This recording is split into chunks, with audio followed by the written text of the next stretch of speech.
Love ബോംബിങ്ങിന്റെ ഘട്ടത്തിൽ ഇയാളുടെ സ്നേഹത്തിൽ മതിമറന്ന് അവളുടെ സ്വർണവും പണ്ടവും ഊരിക്കൊടുത്തു.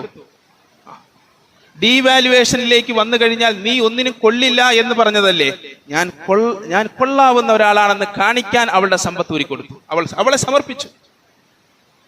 ഇതൊക്കെ കുടുംബങ്ങളിൽ നടന്നുകൊണ്ടിരിക്കുന്ന പച്ചയായ അനുഭവങ്ങളാണ് മുഅ്മിനീങ്ങളെ.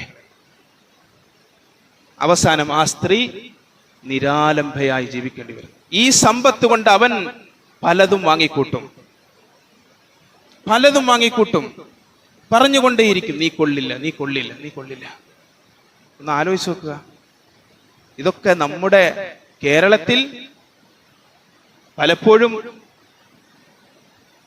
നിസ്കാരമുള്ള ദീനീബോധമുള്ള ആളുകളുടെ കുടുംബങ്ങളിൽ നടക്കുന്ന കാര്യങ്ങളാണ്.